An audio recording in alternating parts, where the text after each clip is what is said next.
This is more of an in-depth look into the vampire deck.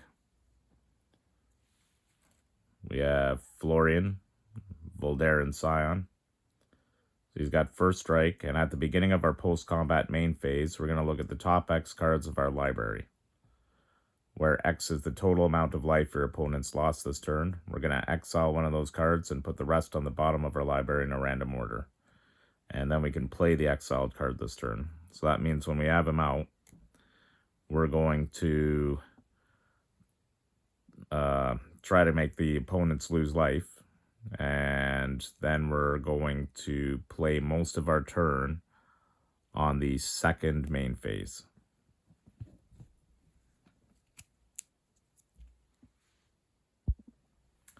So here are a few cards, about 3 cards that are just generic that are in the deck. We've got the Westgate Regent. It's got Flying, Ward, where they discard a card if they target him. Whenever it deals combat damage to a player, we're going to put that many +1 counters on it. So he's got potential to grow. We've also got the Slaughter Specialist. So when it enters the battlefield, each opponent creates a 1/1 white human creature token. And whenever a creature an opponent controls dies, we're going to put a +1 counter on the Slaughter Specialist. So if we can remove some things, that'll grow her as well. And we've got the Heirloom Mirror, because these vampires worship demons. I put this in here just because I thought it was cool. So you pay 1, tap it, and you pay a life, discard a card. And then you draw a card, mill a card, and then put a ritual counter on Heirloom Mirror. Then if it has 3 or more ritual counters on it, we're going to remove them and transform it. And it's going to transform into Inherited Fiend. So it's got Flying. If you pay 2 and a black, we're going to exile target creature card from a graveyard and put a +1 counter on Inherited Fiend. That also removes things from people's graveyards a little bit. We've got a few buffs in here as well. We have the Stormkirk Captain. It's got first strike. Other vampire creatures you control get +1/+1 and have first strike. So we're going to buff up those vampires a little. We've got the Bloodline Keeper. It's got Flying. And if we tap it, we get to put a 2/2 black vampire creature token with Flying onto the battlefield. So we get even more vampires. And if we pay a black, we can transform him.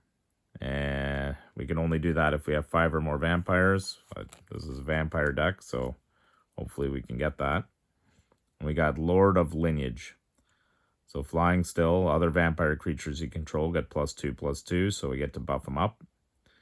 And if we tap him, we get to still put a 2/2 black vampire creature token with Flying onto the battlefield, which will end up being a 4/4 with his buff. We've also got a Vampire Socialite. It's got Menace. When Vampire Socialite enters the battlefield, if an opponent lost life this turn, we put a +1/+1 counter on each other vampire we control.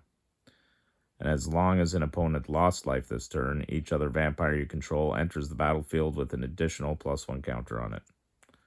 So again, a little bit of buffing there as well. Here's a little bit of straight up removal. We've got Power Word Kill. So we can destroy destroy target non-angel, non-demon, non-devil, non-dragon creature.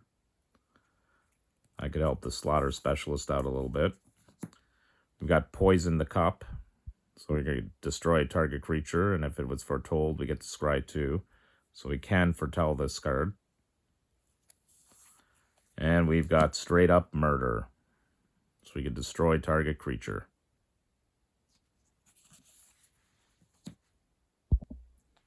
So here's a bit more removal in a way. We got some sack outlets. So we got the Falkenrath Pit Fighter. Very cheap. But if you pay 2 and discard a card and sacrifice a vampire, we get to draw 2 cards. But we can only do it if an opponent lost life, which hopefully they will. We've also got Sauron, Imperious Bloodlord. So we got a few options here. We could +1 him to, so target creature you control gains Death Touch and Lifelink till end of turn. If it's a vampire, we get to put a +1 counter on it, which is good. We've got some things that like gaining life in this. We can also +1 it so we could sacrifice a vampire. When we do, Sauron will deal 3 damage to any target and will gain 3 life.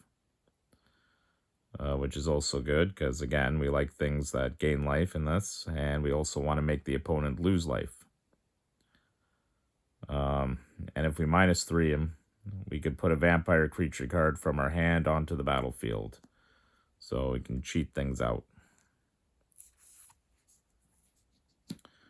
We've got the Indulgent Aristocrat.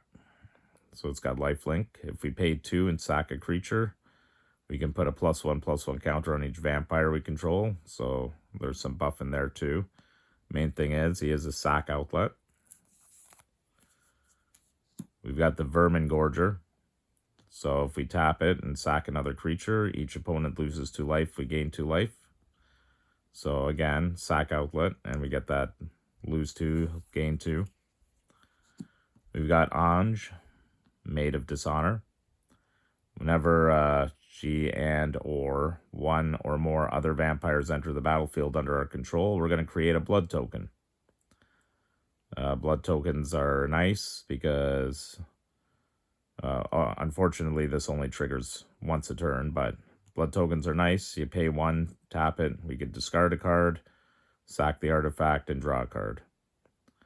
But also, she's got the ability where you pay 2, sack another creature, or a blood token, and each opponent loses 2 life, and we gain 2 life. We've also got Vampiric Rites. So if we pay 2 and sack a creature, we gain a life and draw a card. So again, more sack outlets there. So I consider the sack outlets somewhat removal. We could do it to some of our own creatures, but combined with these cards, you could use it as removal. We've got Active Treason. So we gain control of target creature till end of turn, untap it, and gains haste. So we could steal somebody's creature and use it on one of our sack outlets. We've also got Price of Loyalty. We gain control of target creature until end of turn, untap it, gains haste. If mana from Treasure was spent to cast this, it gets +2. Don't really have that. We're just stealing creatures and sacking it to our sack outlets. We've got Hijack. You get to gain control of target artifact or creature. We're going to do creature. Untap it, it gains haste. We've got Word of Seizing. A little expensive, but it's got split second. So people can't really respond to it. So we can untap a target permanent, gain control of it. Most likely a creature. And it gains haste. Haste won't matter if you're sacking it unless you want to attack with it first. We've also got Spreading Insurrection. So we gain control of target creature we don't control. Untap it, and it gains haste. It's also got Storm, so we can copy it for each spell cast before it.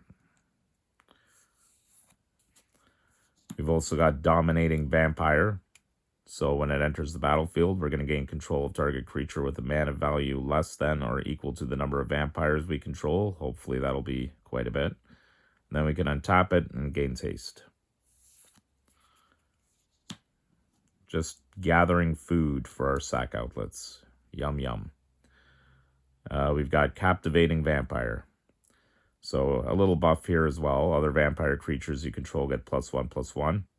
But we can tap 5 untapped vampires we control and gain control of target creature.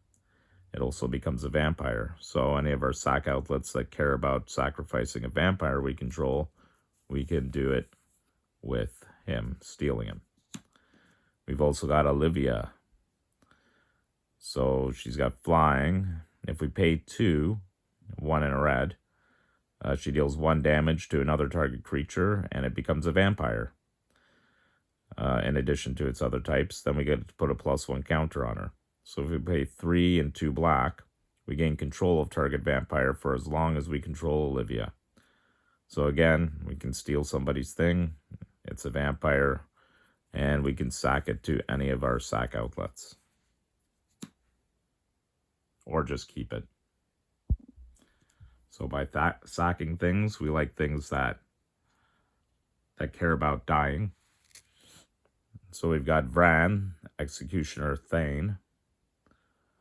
Whenever one or more other creatures you control die, each opponent will lose 2 life. You gain 2 life. Unfortunately, it only happens once, or triggers once a turn. We've got the Cordial Vampire. When it or another creature dies, we're going to put a +1 counter on each vampire we control, so some buffing there. We've got the Vindictive Vampire. So whenever another creature you control dies, it deals 1 damage to each opponent and you gain a life. We've got the Blood Artist, of course. Whenever Blood Artist or another creature dies, target player loses a life, you gain a life. And just for the heck of it, I put Drivnod Carnage Dominus in here. I thought it looked really cool. Unfortunately, it will only affect the cards that I just showed. But if a creature dying causes a triggered ability of a permanent you control to trigger, that ability triggers an additional time. We can also pay 2 black or 2 life each, or a combination of, to exile 3 creature cards from your graveyard and put an indestructible counter on it. It is an 8/3, so yikes for that. So if we're sacking things, sometimes they're going to be our own creatures. We're going to want to bring stuff back. So we've got the Vain Witch Coven. It's got Menace. Whenever you gain life, you can pay black. If you do, return target creature card from your grave to your hand. That way we can recast stuff. We've also got a Reassembling Skeleton. If we pay 2, we can return Reassembling Skeleton from our graveyard to the battlefield tapped. So we could sack him again. We've got a Cult Conscript.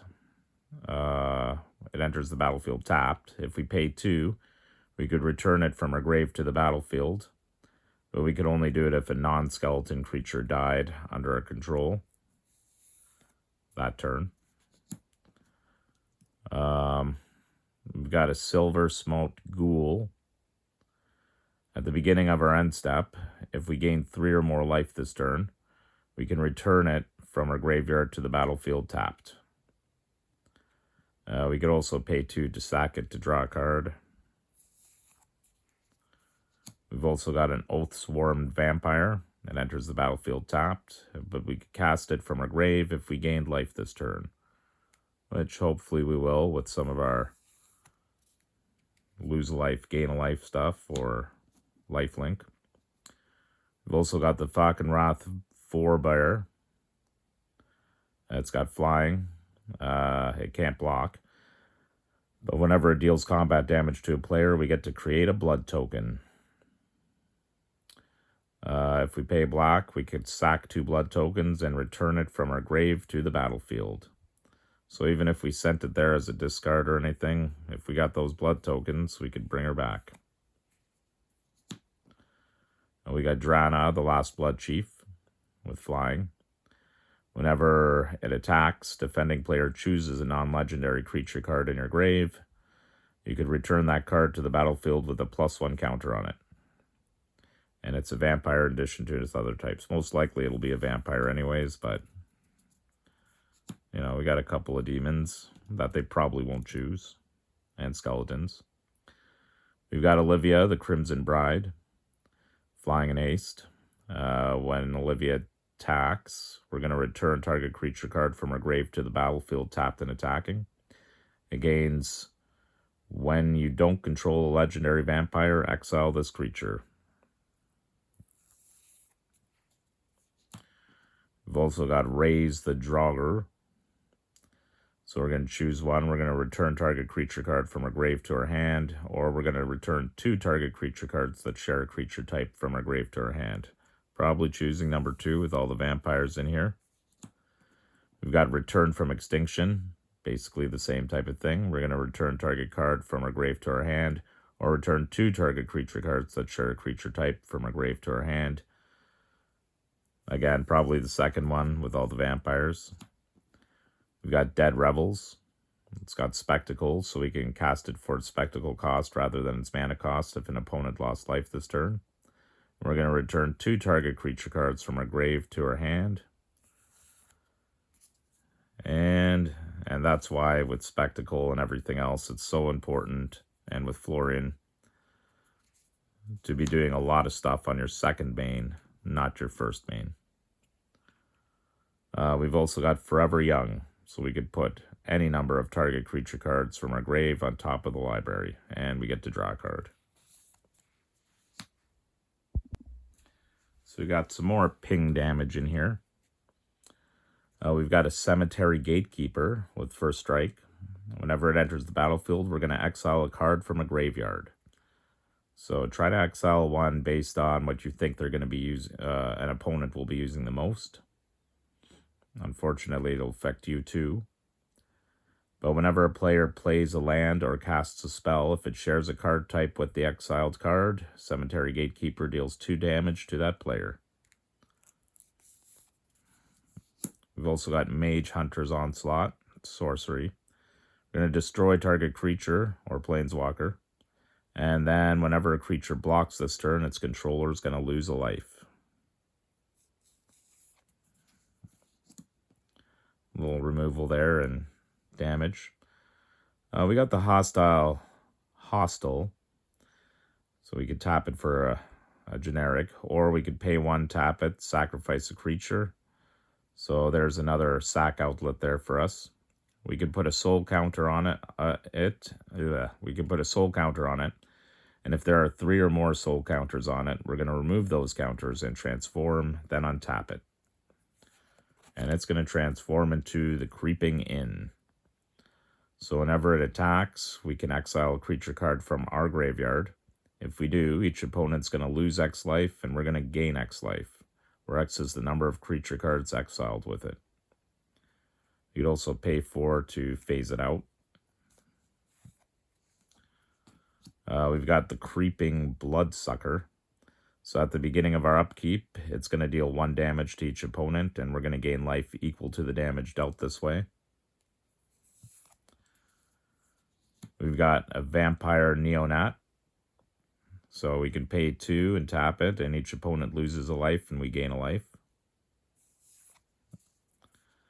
We've got Ill-Gotten Inheritance. So at the beginning of our upkeep, it's going to deal 1 damage to each opponent, and we're going to gain a life. We could also pay 5 and a black to sacrifice it, and it deals 4 damage to target opponent, and we gain 4 life. Probably not going to do that part, unless it's game winning. We got Dogged Pursuit. So at the beginning of our end step, each opponent loses a life, and we gain a life. And we've got Revenge of Ravens. So whenever a creature attacks you or a planeswalker you control, that creature's controller loses a life and you gain a life. So we got a bunch of life loss, life gain stuff. We got stuff that cares about life gain. We've also got a Vampire Envoy with flying. Whenever it becomes tapped, we're going to gain a life. We've got the Gluttonous Guest. So it enters the battlefield, we create a blood token. And whenever we sack a blood token, we're going to gain a life. We've got the Bloodthirsty Aerialist with flying. Whenever we gain life, we're going to put a +1 counter on the Bloodthirsty Aerialist. We've got Veto, Thorn of the Dusk Rose. Whenever we gain life, target opponent's going to lose that much life. So we can also pay 3 and 2 black, and creatures we control gain lifelink till end of turn, just to help that out. We've also got Marauding Blight Priest. So whenever we gain life, each opponent's going to lose a life. We've got the Starscape Cleric. It's got Offspring, 2 and a black, so we could create a copy of it. That's a 1/1. It's got Flying. It can't block, but whenever we gain life, each opponent's going to lose a life. So if we do pay the Offspring, we can have it happen twice. We got the Epicure of Blood. Whenever you gain life, each opponent loses a life. We have a Restless Bloodseeker. So at the beginning of our end step, if we gained life, we get to create a blood token. Yay. And if we sack 2 blood tokens, we could transform it into the Blood-Soaked Reveler. So at the beginning of our end step, if we gained life this turn, we create a blood token. So we still get to do that. That's nice. If we pay 4 and a black, each opponent loses 2 life, and we gain 2 life. It's a bit expensive. We have some cheaper ways of doing it, but hey, that just gives us another option. We've got Tivash, Gloom Summoner. It's got lifelink. At the beginning of our end step, if we gained life this turn, we can pay X life, where X is the amount of life we gained this turn. If we do, we create an XX black demon creature token with Flying. And we've got Vampire Scrivener. It's got Flying. Whenever we gain life during our turn, we put a +1 counter on it. And whenever we lose life during our turn, we put a +1 counter on it.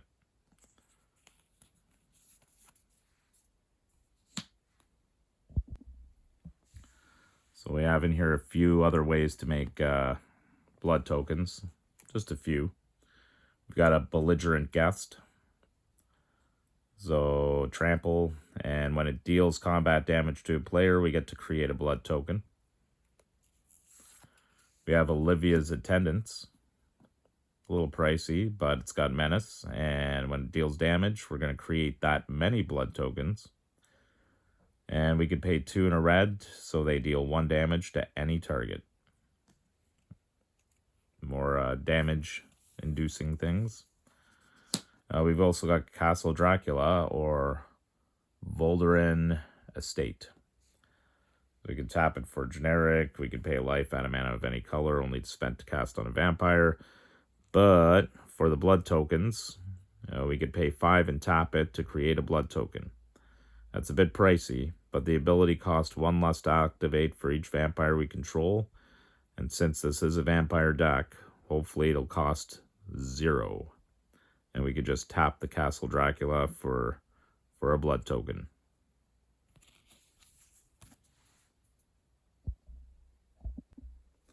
Here are a few cards that are equivalent to card draw, besides Florian, letting you search the top of your deck there so you could do stuff on your second main. We've got Bloodthirsty Adversary. It's got haste. When it enters the battlefield, we can pay 2 and a red any number of times. When we pay this cost 1 or more times, we're going to put that many +1 counters on the Bloodthirsty Adversary. Then we're going to exile up to that many target instant or sorcery cards with a mana value 3 or less from our grave, and then copy them. We can cast any number of the copies without paying their mana cost. It's a way to kind of recur a few spells and get them for free, almost like a card draw. We've got the Theater of Horrors, because vampires like theater, maybe. At the beginning of our upkeep, we're going to exile the top card of our library. During our turn, if an opponent lost life this turn, we can play cards exiled with the Theater of Horrors. So we could play a land, we could play or cast a spell. We could pay 3 and a red, so Theater of Horrors deals 1 damage to target opponent or Planeswalker. So that gives us an option, but hopefully opponents will be losing life to all the other life loss things we've got in here.